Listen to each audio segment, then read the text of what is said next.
This is SchyGuyy.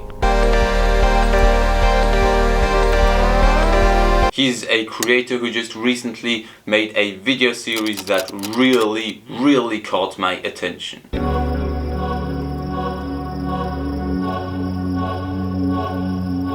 The problem is, I don't really know why. I mean, don't get me wrong, this guy's clearly a master at what he does.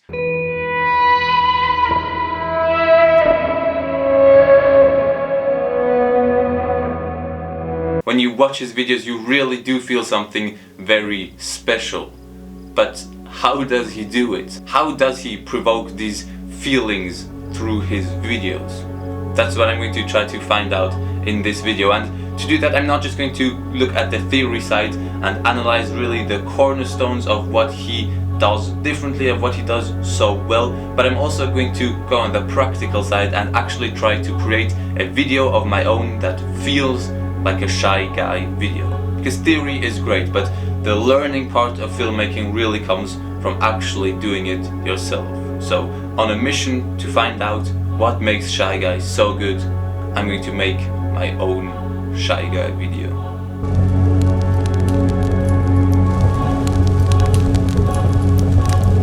Let's see if I'm a match for the potential next Michael Jordan of filmmaking.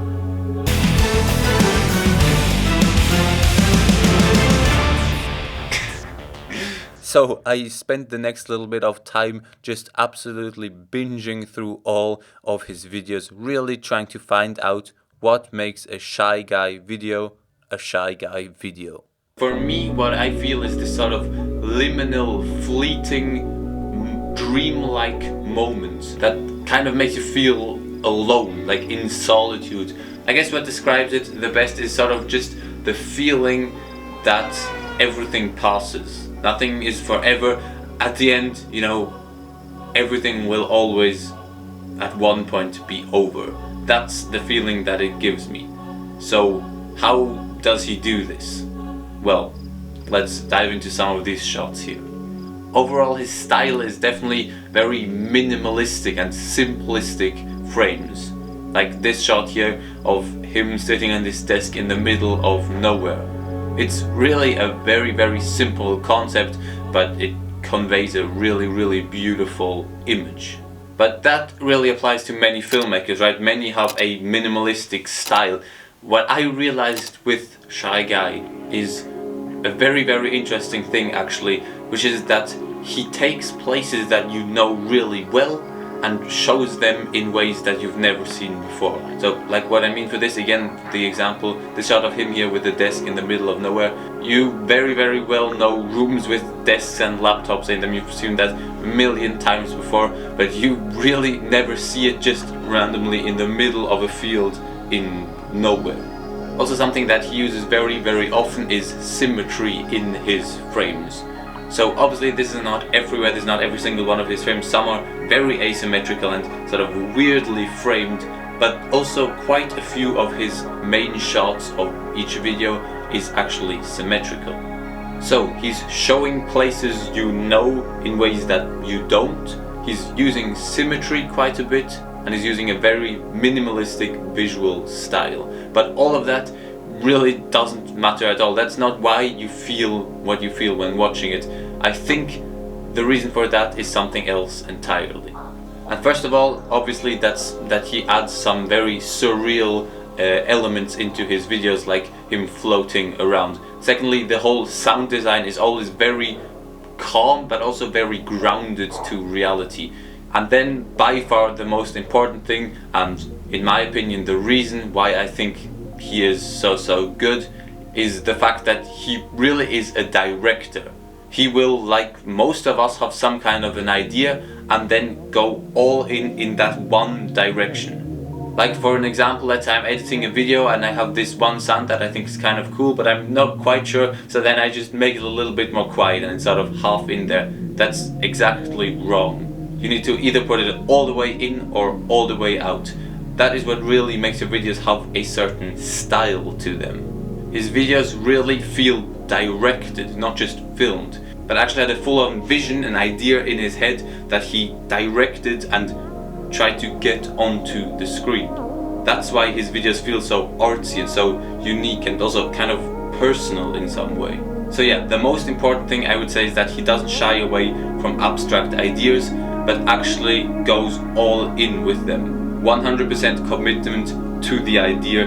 He's making these really bold choices and then sticking with them throughout the entire video. So I'm out here now early in the morning and I'm going to try to film the first part of this little short film or whatever you want to call it. And the reason I have to be here super early is I only have these tiny little like $30 lights, and obviously if it's too bright outside then these aren't really going to do too much, so I need to still be quite dark so that these lights actually can be seen in the shot. So yeah, let's see what we can come up with here. So I had so many problems getting my shots in focus. I don't know how people usually do this when filming alone, but look, I constantly did this weird creep walk trying to make sure that it can track my face, because the second I turn around, like right here, it just gets out of focus and now the entire shot is unusable. So I had to constantly do this weird creep walk in hopes that it would stay in focus. And it's also freezing cold and I have to change to this other pool over here all the time, which is even colder. I can't feel my fingers. Cold.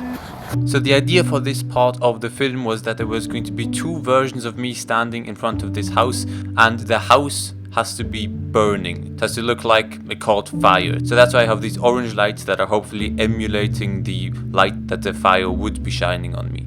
But the setup was very simple actually. Just I used this as sort of the second me, so I know where I was standing.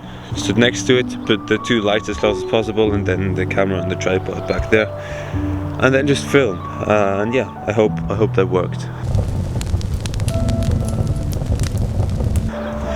Here's all of my stuff. Here's my pullover. Everything's everywhere right now. Now for the second scene I wanted to match cut to me just randomly floating around in the air.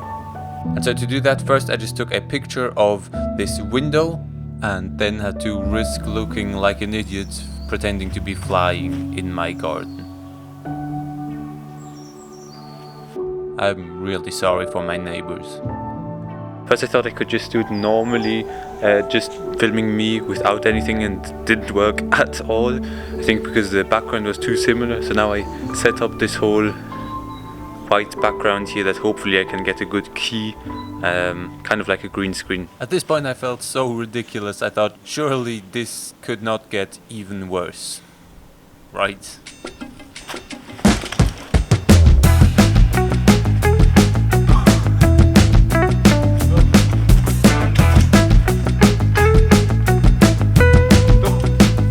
Entire shoot, the wind had a personal problem with me.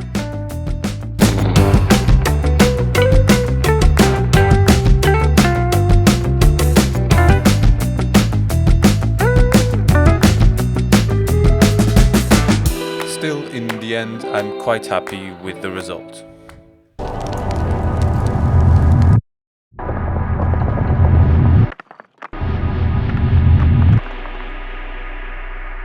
Now for the last and biggest scene, I would first have to build a whole set. I have to find stuff that can go on the table for my scene. Luckily our cellar is full of random stuff. Now this was a really difficult one because I wanted the lighting to look as natural as possible. I didn't want it to feel like it was externally lit at all, but at the same time my camera is really not good in low light, so I definitely had to use some kind of other lights. It was just really difficult finding that balance, and I think I probably went rather too much on the dark side looking back on it.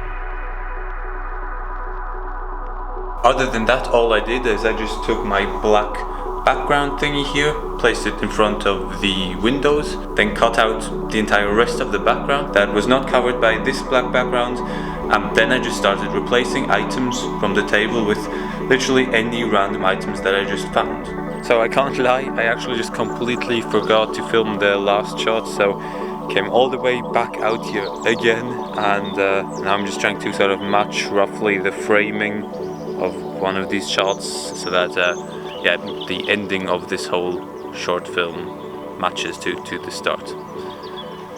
But it's actually really nice now. It's this time it's the evening, not early in the morning, and it's really warm, so this is actually very, very nice now. So after getting this last shot, the video was finally done. This was an incredibly fun project, and it definitely made me realize just how much work really goes into every single second of a video like this. I also learned that there is so much more to it than just a checklist. Like the clothes that he has on, the aspect ratios that he chooses very specifically, and so much more. But that's what makes this art. It wouldn't be fun if it was easy. So at the end of the day, I'm just yet again so much more impressed by what SchyGuyy does with his films.